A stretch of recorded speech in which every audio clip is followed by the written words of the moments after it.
Hello, my name is Dan Hofler, and I am president of the Batavia Historical Society. Over the past several weeks, Batavia Access Television, BATV, and the Batavia Historical Society have been recording interviews with people throughout our community. What we have discovered is that these individual interviews that we were doing for the documentary in themselves are great vignettes of what Batavians have been doing during the pandemic.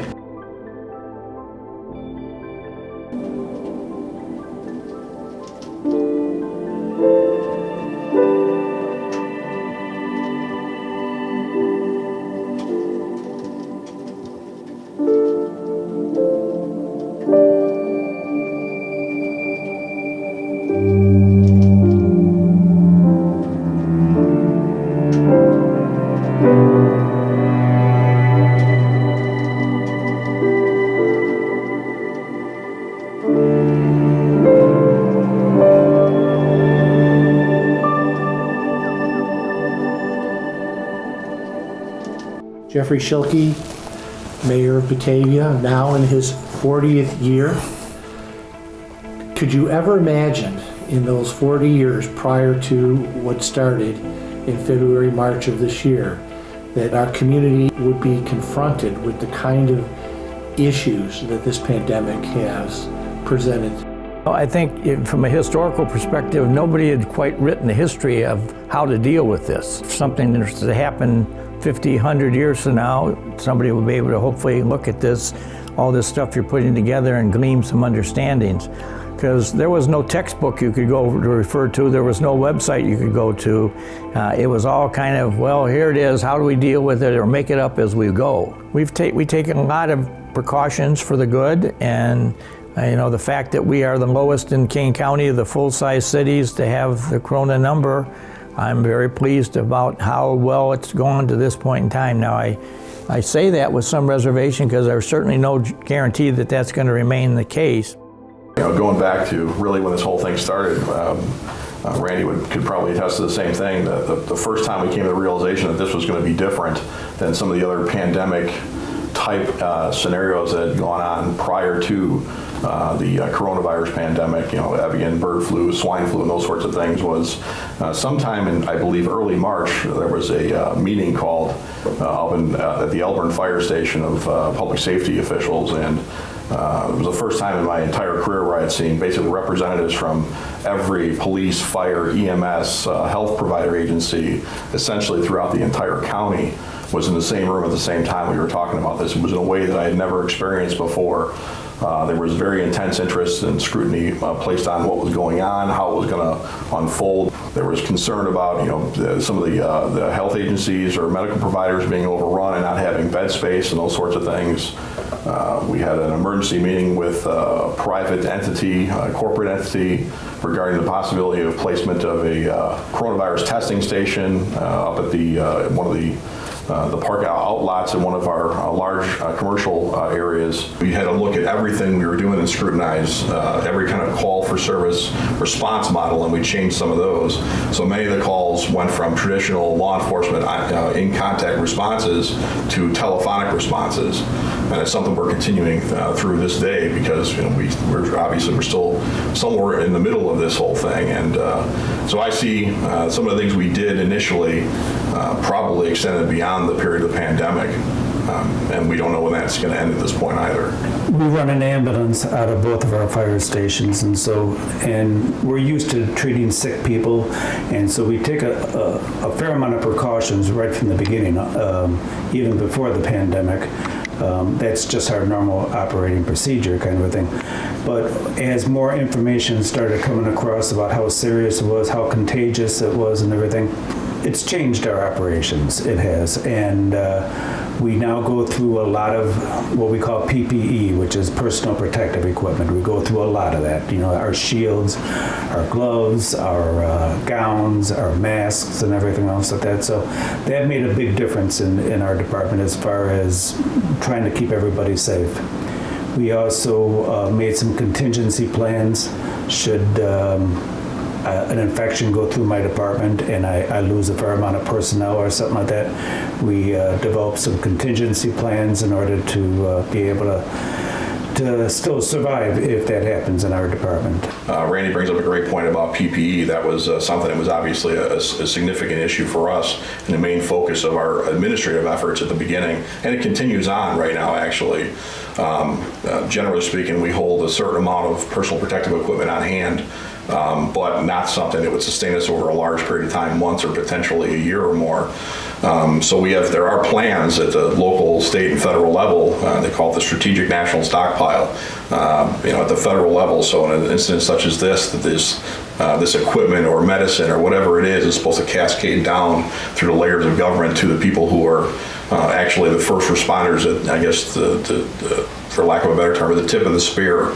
One thing we found at the initial onset, and I think Randy could probably articulate from his perspective on the fire side, that the apparatus really wasn't in place to the extent and capacity that we needed. On June 3rd, Isabella Irish accomplished something that maybe when your school year began, I don't think you had even envisioned something like that, did you? Describe your feelings about where you were when the school year started, what your goals and ambitions were. When the school year started, I battled with depression my whole life. It's been very hard to go to school, do as good as I could. Went to rehab the second semester of high school, so I was pretty much thought that my life was over. And then I came back and all my friends were doing different things, and I thought that I have a lot of time on my hands, I don't want to go back to rehab. I need to do something. And so when George Floyd was killed, I was super angry, because that kind of stuff has been happening for a long time. And me and my mom watched the video. We were both crying. So I was like, I can't deal with this anymore. And I've dealt with racism in Batavia, not just Batavia, even in Aurora, my whole life. People needed to understand that this isn't a one-time thing. This happens all the time. And I thought it was really important for Batavia especially to have something that showed that there are people that care. What you demonstrated that day took a lot of courage. It took a lot of fortitude on your part. You made Batavia proud. You made yourself proud. On Facebook, on the What's Happening in Batavia page, I posted about it and I said, we need a protest. And I took the few people that said, yeah, this was a really good idea, and I created a group and I posted it in different pages in St. Charles, Geneva, Aurora, and it just took off. I think that I had 700 members in the first 2 hours, and we did it in 2 days, less than 2 days. We put it together. We went over to each other. I went over to one of their houses, and then we just spent hours working on it. And I thought there was gonna be 50 people. Apparently there was 1,500. I think one of the most important parts of what people were saying when people were giving their speeches is it wasn't filled with anger. And it wasn't this is white versus black. It was more of we need to come together, rather than this race is oppressed by this race, which is true in some cases. But at the same time, it's that's not what we were saying. We were saying help us, come together. And I think that was a really important part, because I know a lot of the looting and rioting and the fire starting was because people were angry because they were promoting anger and promoting rage. And I think that's why there was no looting in Batavia or rioting, because people weren't super angry. They were just educating themselves and observing a life-changing moment. No matter what's happening in your country, there's always something that could be better.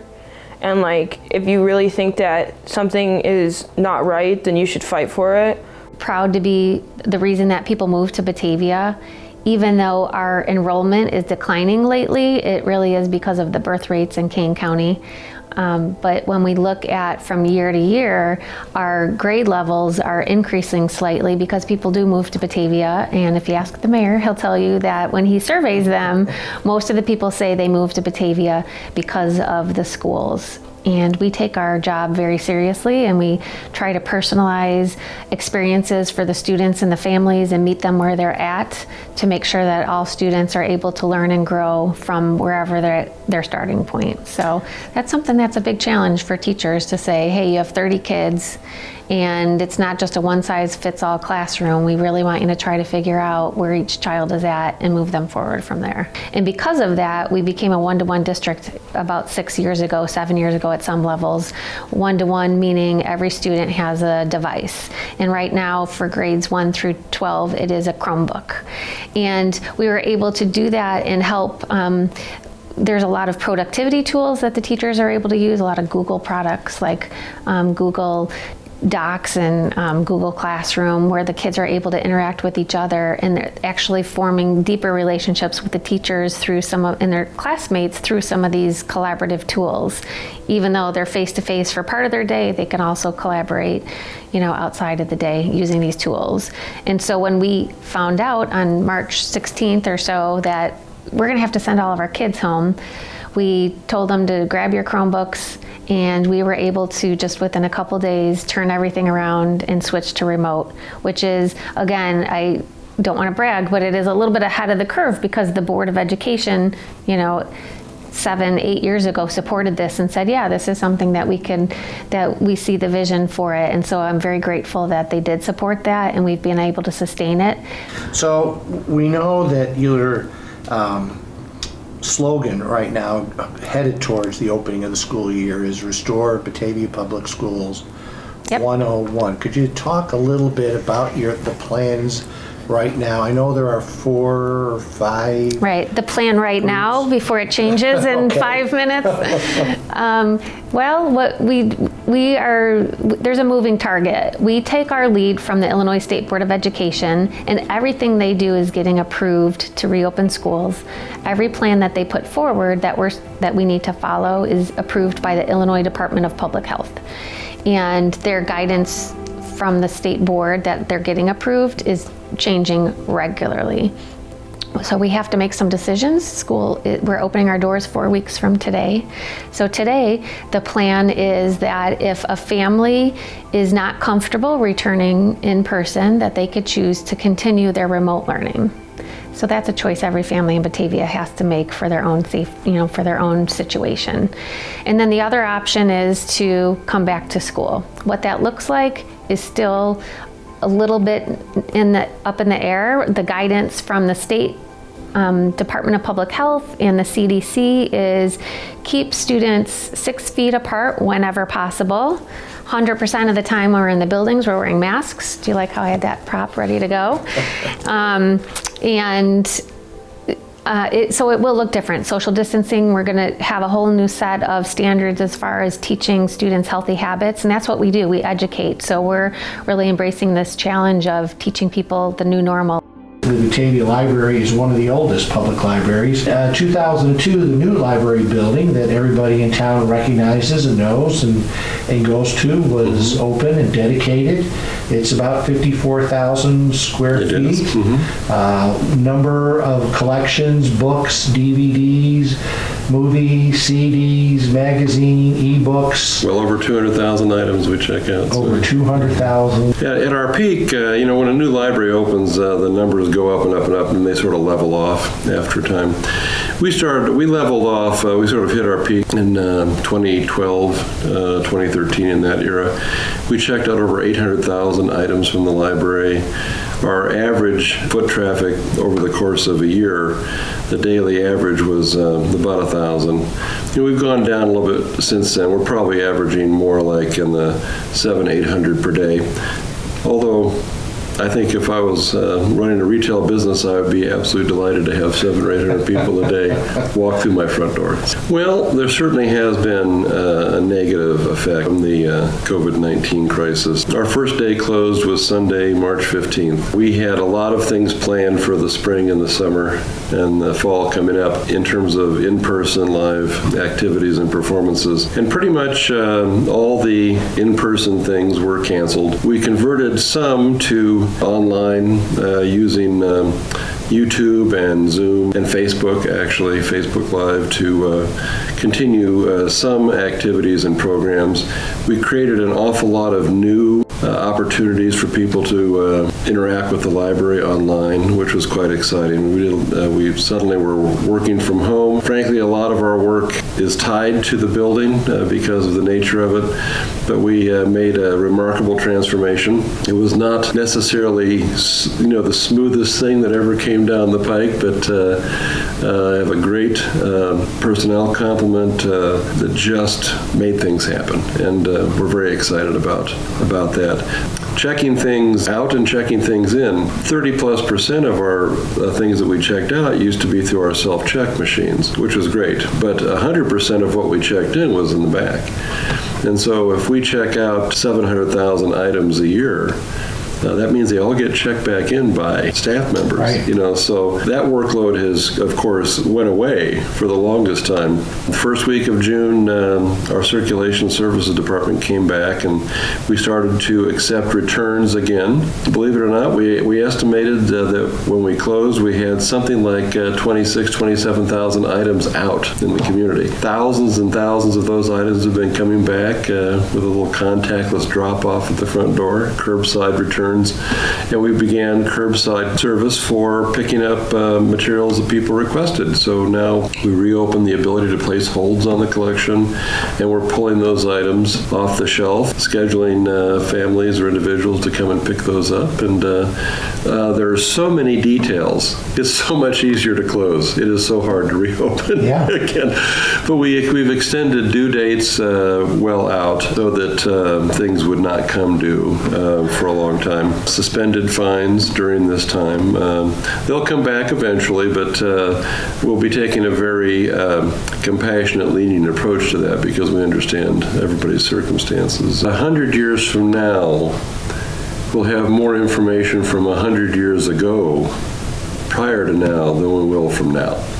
And that's because so much is electronic. And if folks do not save this or do what the Historical Society is doing, then there'll be gaps in our history. And I feel that's true even without the pandemic having affected the world. The pandemic has created an even richer digital footprint for us. And the question is how much of that will survive. We were in the middle of the school year.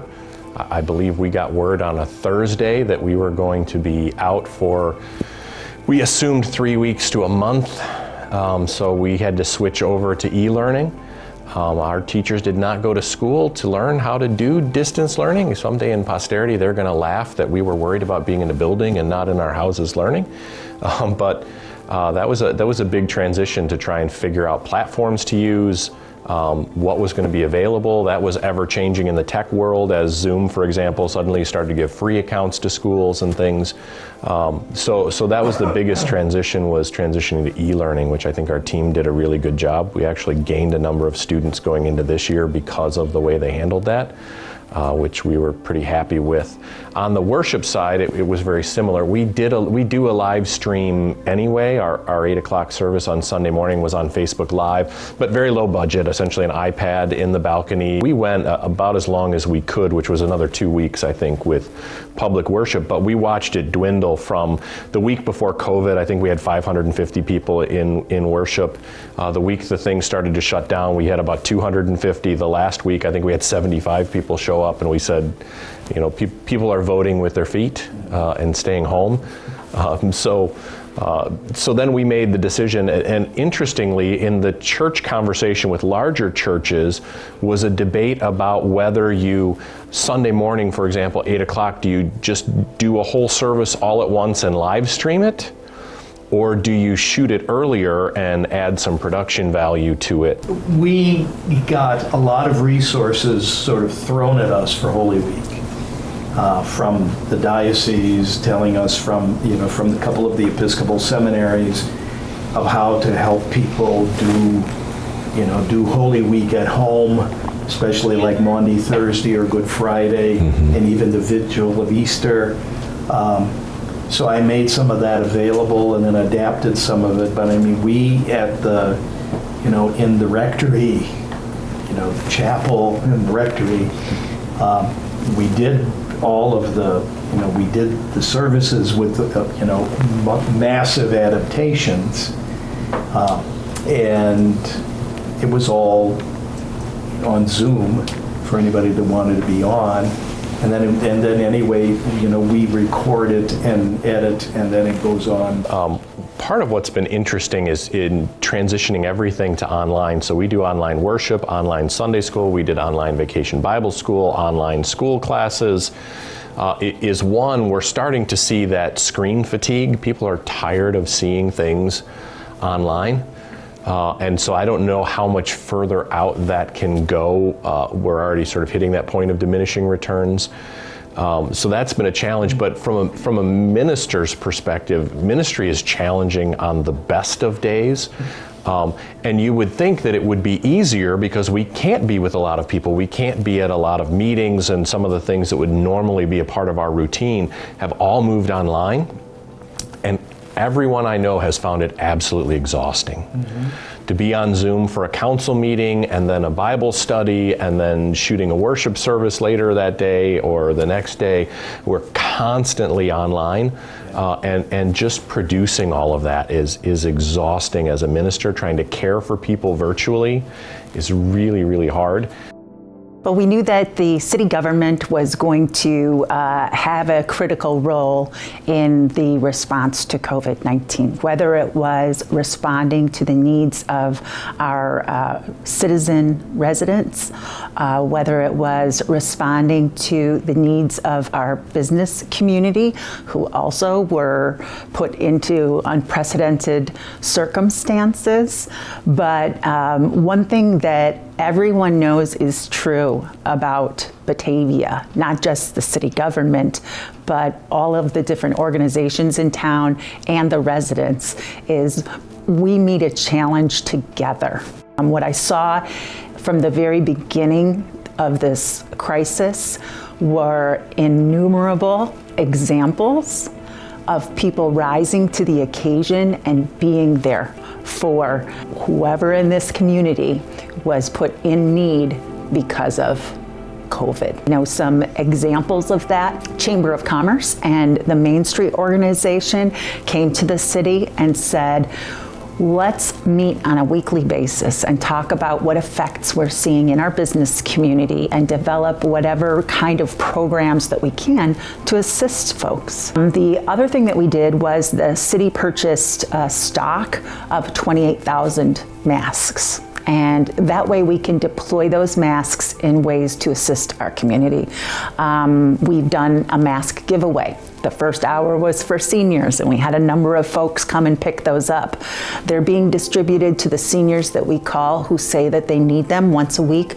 We deliver masks to their door. And I think this strategy of putting the masks out there is working. If you look at the statistical information for infections in King County, you can see that Batavia's numbers as a comparison to other communities in King County, we're doing really well. We realized pretty quickly that we could not have the same numbers of people going in and out of the space that we traditionally have. Normally, we're sort of set up like, I call it a family-owned grocery store. So we have a produce section, a bread section, and canned goods, and frozen meat, and we have everything that you might see at a family-owned grocery store. And we would have numerous volunteers that would come in each week that would help with the restocking and also help clients while they shopped. And we also had clients going through the space shopping. And we realized pretty quickly in early March that we were not going to be able to continue to do that in a safe way where we would be able to protect the health and well-being of our clients, our staff, and our volunteers. So March 13th, we actually we have a sort of online service model. So we've developed an online ordering form where clients can go online, select the groceries that they would like, and then we're doing curbside delivery for them. So they pull up, they tell us what their name is, and we bring their groceries out to their car. We also realize that some of our clients don't have internet access, or maybe are not computer savvy enough to want to do the online ordering, or maybe there is a language barrier. So for those clients, they are able to come to the pantry, and we have paper copies of that online form, and they fill out a paper copy while they're there, and then we have volunteers shop for them and they bring it out. We live in an incredibly generous community because in addition to numerous food donations, which we're still, actually my volunteers and I were just talking about this morning, we still pull in almost every single day 4 to 5 carts filled of community food and household good donations, which is unbelievable to me. I would have expected by now that would have started to taper off, but it just keeps coming. So we are so grateful that this town and this community has just supported us in such a beautiful way. And also in terms of financial donations, we had a big bump in financial donations in March. And but with the Northern Illinois Food Bank, so we purchase food through the food bank. $1 buys you $8. $1 buys us $8 worth of food, so it is at a great discount. And that is one of the reasons that financial donations are so key to the success of our organization, because whereas you could go to the store and buy a can of soup and donate it to the food pantry, if you gave me the $1.50 that you spent on that can of soup, I could buy 8 cans of soup. We have drivers that go out 4 days a week in the van, and they pick up community partner donations, which are from our local grocery stores. So we pick up at Aldi Corporate, the Aldi store in Batavia, Fresh Market, Walmart, Jewel, Target, Trader Joe's. So we pick it up at all of these grocery stores. Produce was a thing that we never seemed to run out of. They always seemed to have a lot of produce. We did worry about the meat shortage, but we never really saw it. We were able to get what we needed to continue to serve our clients. So with those donations, we expected to be really low, and then that never happened, which was great. I don't know. I worry about or feel sorry for grocery store managers because people were not acting rationally. So it's really hard to try and order or run a grocery store when all the people coming in to buy things are not acting in a rational way. There was all this panic buying and people trying to get, people then worrying about the meat shortage, then going and buying all the meat or buying all the toilet paper. But we really were very fortunate that our grocery store partners were able to continue to provide us with everything else. Well, it seems as though that if there is a success story, and I want to use that word lightly, is that the food pantry was available, the clothes closet was available, food was available, products to help sustain people through this crisis was available, and that's a tribute not only to you, your staff, the volunteers, but the people in this community who care to make sure that their neighbor's taken care of. Yeah, absolutely. Batavia is one of the greatest communities. I just could not get over the support that we got from the community. It was astounding to all of us. I'm so grateful to the people of this town for the way they were able to step up and help their neighbors who are in need. Probably one of the great successes that United Way has with being a wonderful sponsor of the 211 self-help. Yeah, that was a tremendous undertaking, and we tried to rally other neighboring United Ways in Kane County to help us, but the timing was just completely off for everybody. But the city manager, Laura Newman, had really pushed. While the COVID fund is well stocked right now, I can't touch that. So there are a lot of new donors that haven't donated to United Way before that have donated to the COVID fund, but will people still have extra to donate during our fall campaign? We do a fall mail campaign, which last year brought in quite a bit, and so what's going to happen this year? I don't know. We don't know what the mood of the donors is. We also know that employee giving is expected to be down, because if you're not working, they're not taking that automatically out of your paycheck and forwarding it to the charity. So we have events that were canceled, just like everybody else. So we're trying to get a little creative. We're trying to just kind of tweak what we've done and make it new, make it fresh, and tell our story, and hope that we can keep supporting the agencies that we've been supporting. Interestingly enough, out of that COVID fund, we were able to really campaign to get a little piece of the fund that the state put together. So we were able to get $10,000 from that fund to put into our COVID fund, and then another grant for $3,000 from Chicago Metro United Way. So we really worked to try to pull in whatever we could. So everyone's kind of jumping in, and we're all going to get through it together. The Rotary annual raffle, your choice of a Corvette or a significant cash prize, this year it's $50,000, is the primary fundraiser that we run that funds our philanthropy efforts. And our philanthropy efforts are pretty widespread. In any given year, we may donate anywhere from $25,000 as much as $35,000 a year into different organizations or to different beneficiaries. And a lot of that is local, probably about 50 to 60% of it is local, and then some regional. And then we also support some international projects.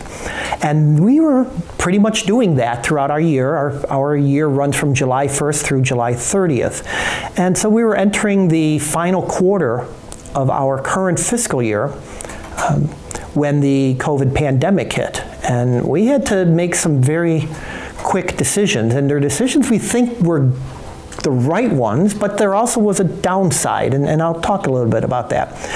As you mentioned, we pivoted in our philanthropy efforts and made a decision in a pretty short time frame to redirect whatever monies we were continuing to donate into COVID-related response efforts. Our motto is service above self, and that's our primary reason for being together. There is no shortage of people in our community and in many communities who want to do good, who want to have an impact. And sometimes when I'm talking particularly to younger prospective members, the feeling is, I don't know that I need to join a club in order to have an impact on the community because I already do this, I already do this, I already do this. And that's great. That is wonderful. But the benefit of being a part of an organization like Rotary, or Kiwanis, or Lions, whatever it is you have that scale in numbers.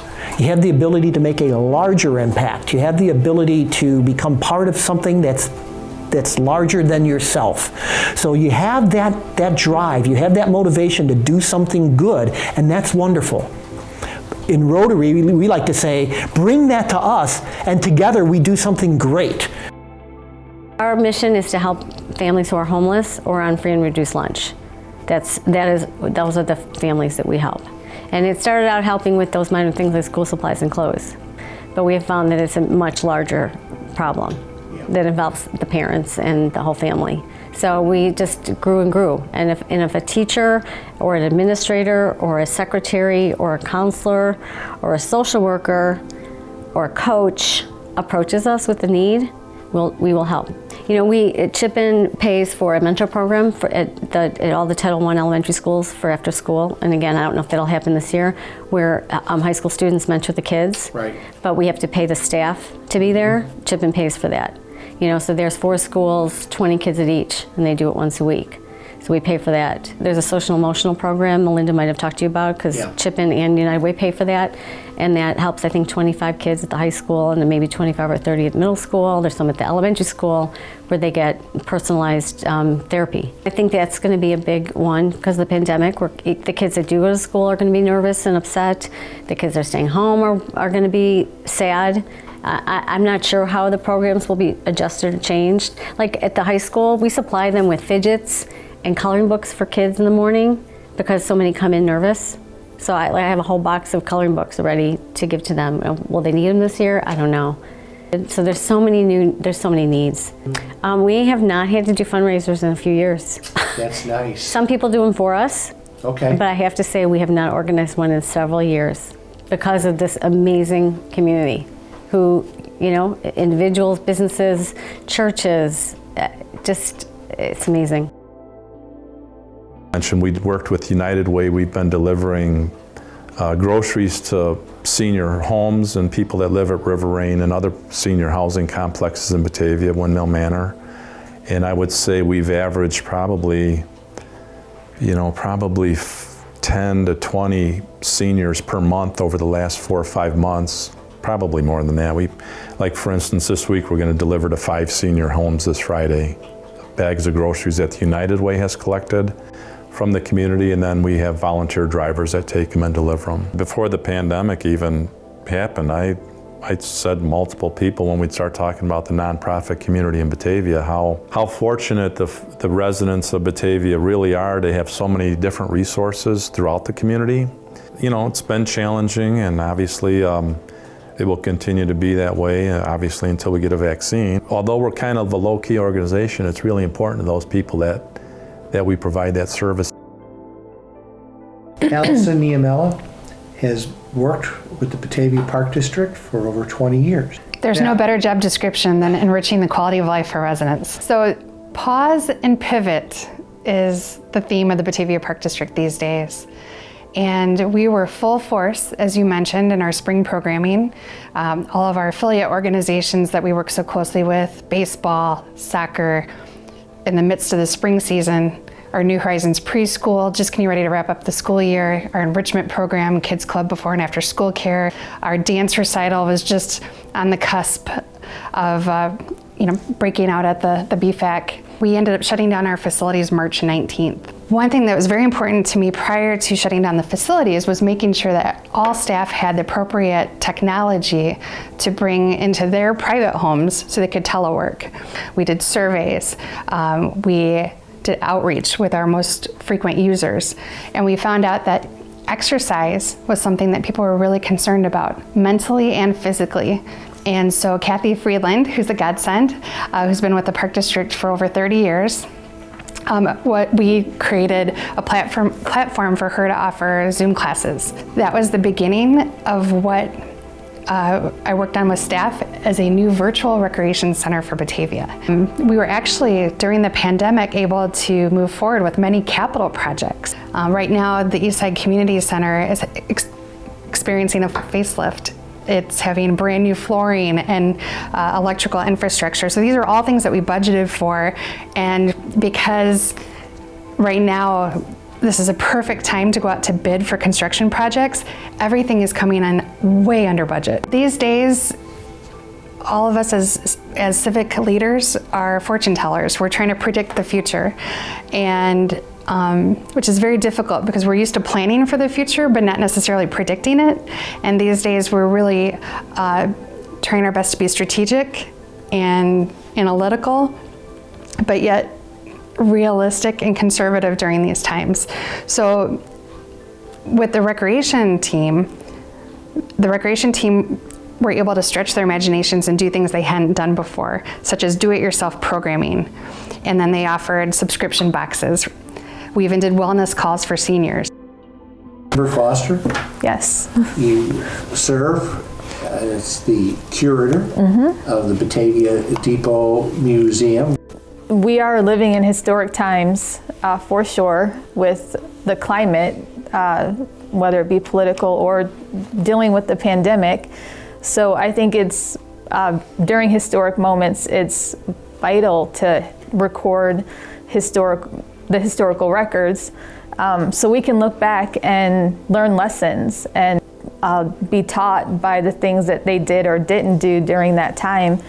I'm looking back at the 1918 pandemic, which is where a lot of people look to, those historical records once all of this began. So the exhibit was a long time coming. It was started by the old curator, former curator, Chris Winter, who actually brought a lot of the information together, and that was our foundation.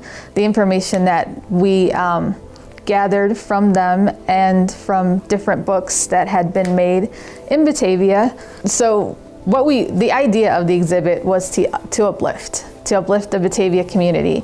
And we got a lot of the community members involved during that process. From Ed and Ruth Tusana, Logan Street Missionary Baptist Church, some former Batavia high school students who went on and had amazing careers elsewhere.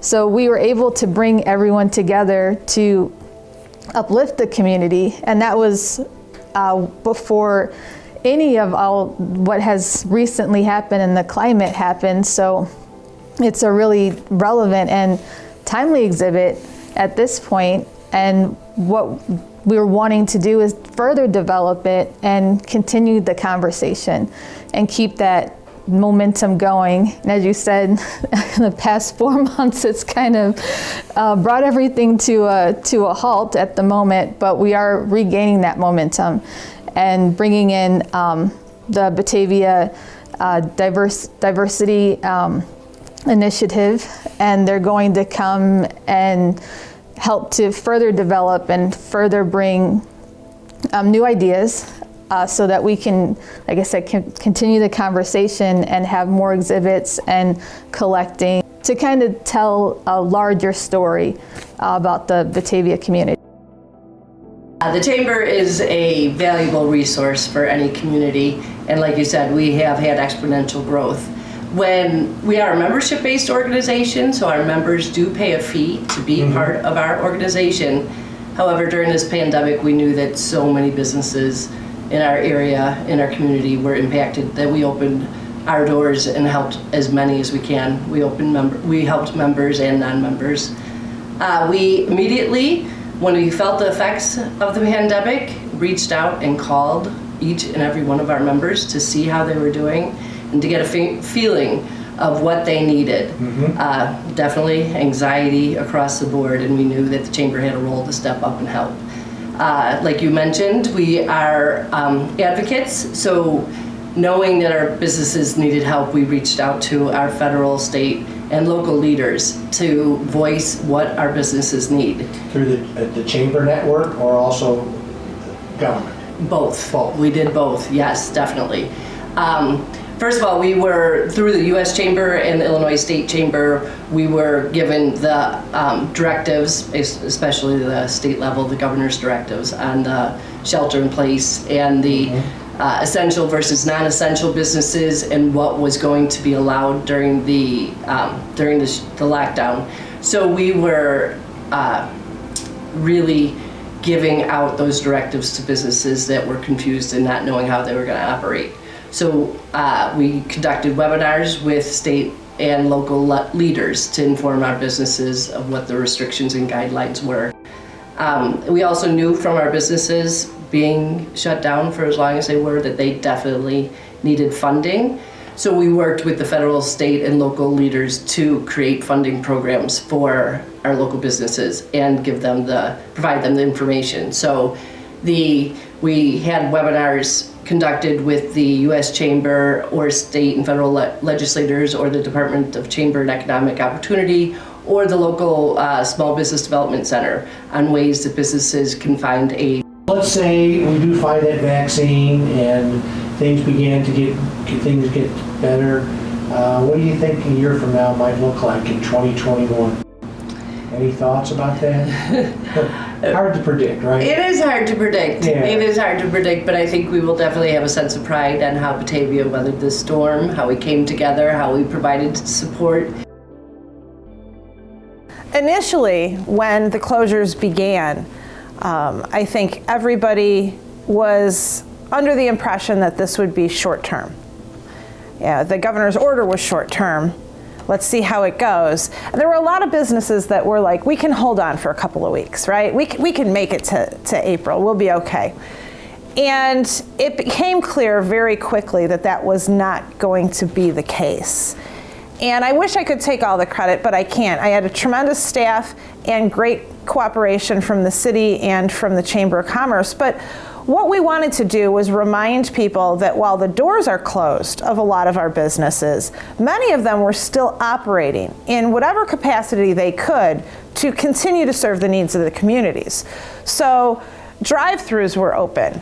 Restaurants were doing delivery. We opened up curbside. So the folks at Black Cactus Print Shop, which prints t-shirts and hats and things as their business, they wanted to do something to help their fellow business owners as well as, spark some business for themselves.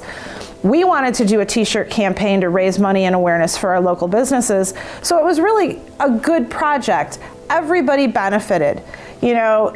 money from every single shirt sale went straight back to the business that shirt was purchased for.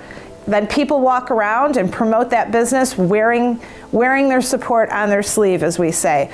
Some money went back to Black Cactus so they could keep their employees working and printing t-shirts. You know, it's overall, it's a great program. It brought a lot of goodwill to the community. You know, we've got wonderful, conscientious business owners, and there's all kinds of good stuff to be found and great deals. And you can come out and you can know, all you have to look for is that little pledge in the window that our businesses have signed. And you know that they're sanitizing, they're covered up, they're paying attention to the numbers. But most of those businesses too will work with you if you call them. Hey, I'm interested in something I saw online, or I'm looking for this, or I'd love to purchase more of that, but I don't want to come into the store. How can I do that?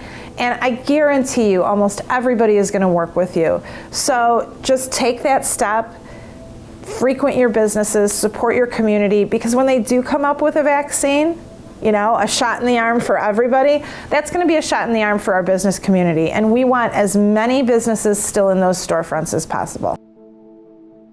I think uncertainty is the first thing. I think we thought it was going to be a week, 2 weeks kind of thing. We actually kept our staff on for about 2 weeks after we were ordered to close, which I think was the 21st of March, and paid everybody over that 2-week period, and then realized this is going to be, we're in this for a much longer term. A lot of talk of the PPP and what that was going to be and mean.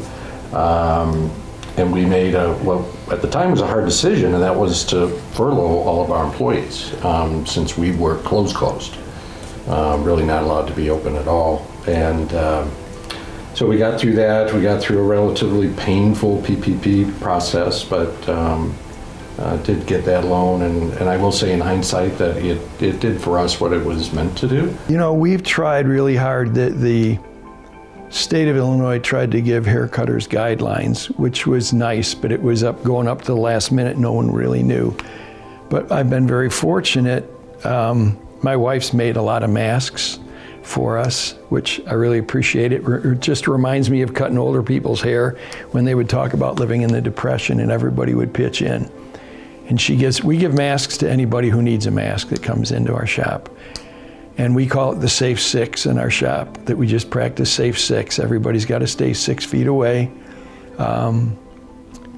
It's been a really interesting and positive experience to see people care about each other. Because I think that in our homes, in our lives, it's so easy to live an isolated life.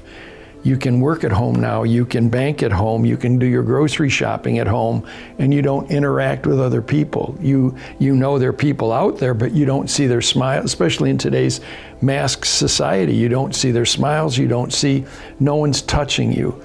So many people have come in and said, man, it's just so nice to count on you, to know that you're here. That it's the same person that they get to see that tells them it's going to be okay. Local businesses in general, and local small business owners in general, making money isn't the only reason that they get into business. They do it for other reasons, and I'm sure it's this way with Craig and most of the other small business owners that I know in Batavia. They're open in Batavia and they love Batavia because of the type of community that we are, and the people that are here and how they support each other. And you become a really integral piece of the community in a way you maybe can't be just as a resident. I would hope that as we go forward here that people carry these messages with them. A lot of things happen in Batavia, but it's not without a lot of opposition. A lot of people have different opinions, and that's good that we speak our minds and there's freedom of conversation and there's final decisions made. And I'm very proud of what we've done, and I hope the legacy of that will carry forth to future generations as new ideas and new things develop. You can step forward and do those as long as it works good, but what you should never do is mess with the fiber of the community, which is this kind of intangible that you can't go grab and bring in, but it's this sentiment of togetherness and culture and appreciation for history and understanding each other and love of your fellow mankind, of the diversity. That's the heritage of Batavia.